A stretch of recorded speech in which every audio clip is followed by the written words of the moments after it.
जैसे हम अंग्रेजी में कहते हैं ना, a book on the table, it means any book on the table. और जब हम कहेंगे the book on the table, it means a special book on the table. Quran पढ़ी जाने वाली शय, पढ़ी जाने वाली चीज, पढ़ी जाने वाली किताब, पढ़ा जाने वाला सहीफा, और अल कुरान खास पढ़ी जाने वाली कलाम। ये कौन सी कलाम है जो अल्लाह ने अपने महबूब से फरमाई है? और इसके बारे में अल्लाह ने ऐलान किया है, ऐलान किया है, इन्ना नहनु नज़्ज़लना ज़िक्र व इन्ना लहू लहाफ़िज़ून। हमने इस कुरान को नाजिल किया है, इस जिक्र को नाजिल किया है, और हम ही इसके निगहबान हैं। हर किताब में रद्दो बदल हो सकता है।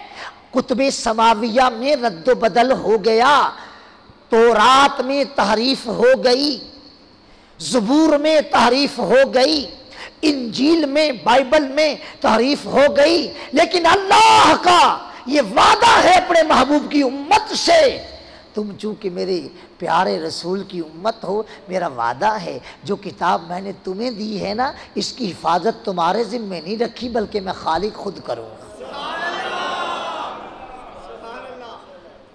मैं इसकी हिफाजत खुद करूँगा, कर रहा है आज तक के।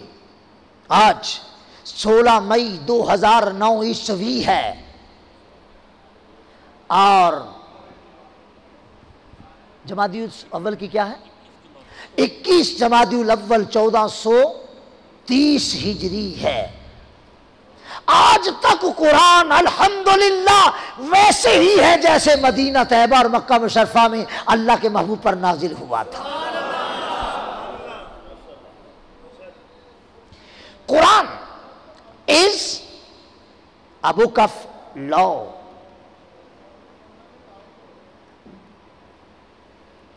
Quran is a book of law. Quran कानून की किताब है, और इससे बेहतर दुनिया में कोई किताब नहीं है, हो ही नहीं सकती। खालिक का कलाम है ना, और वसीला मोहम्मद मुस्तफ़ा से आया है सल्लल्लाहु अलैहि वसल्लम। तो बरदरान इस्लाम,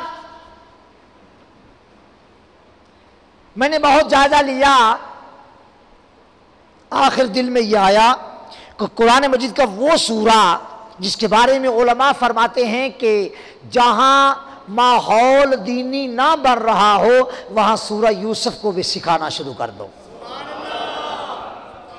हदीस पाक में आता है कि अगर कोई शख्स ये चाहे कि उसको रंजो अलम ना घेरे, तो वो सूरा अनआम पढ़ा करे, सीखा करे।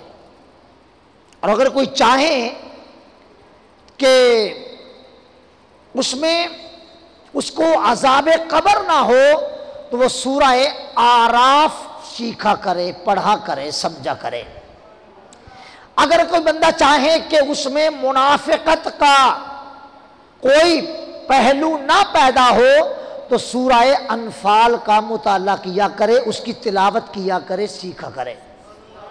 और अगर कोई चाहे कि उसको गुस्सा ना आया करे, तो सूरा वल असर पढ़ा करे। और अगर कोई चाहे कि दिल में तंगी पैदा ना हो, दिल घबराए ना, तो मुअव्वज़तैन पढ़ा करे, कुल औज़ु बिरब्बिल फल्क और नास पढ़ा करे। और अगर कोई चाहे कि तमाम रंजो अलम से निजात मिल जाए, तो सूरह यूसुफ सीखा सिखलाया करे। हदीस पाक में आता है कि जो शख्स अपने घर वालों को, अपने मातहतों को इसमें मुरीदीन भी आ जाते हैं, शागिर्द भी आ जाते हैं, मुलाजिमीन भी आ जाते हैं। उनको सूरह यूसुफ सिखाएगा तो अल्लाह ताला इसकी बरकत से इन तमाम लोगों के दिल से हसद की बीमारी को बाहर निकाल कर फेंक देगा। हमें कहा गया लोगों ने, मैंने सुना सूरह यूसुफ की तफसीर की क्या जरूरत है, मैंने मुताले का आगाज किया तो यह अहादीस मिल गई। कल भी ये उम्मत हसद से बीमार थी, आज भी है। कल भी इसे हसद के इलाज की जरूरत थी, आज भी है। और सूरह यूसुफ इलाज है, जब सुनाओगे तो दिल हसद से खाली हो जाएगा।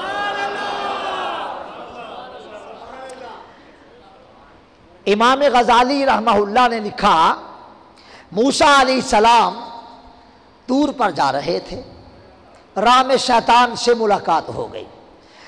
इस बेईमान को देखकर हजरत मूसा अलैहिस्सलाम ने अपना आसा सीधा कर लिया, अपना डंडा सीधा कर लिया।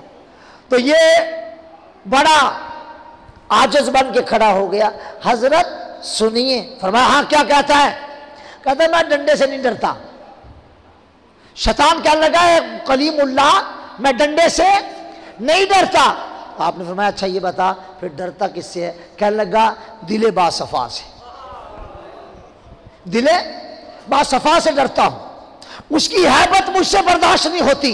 दिले बासफा क्या है? कल्बे सलीम। कल्बे सलीम क्या है? हसद से खाली। दिल हसद से खाली कैसा होगा? सूरह यूसुफ की तफसीर सुन के। अल्लाह अकबर।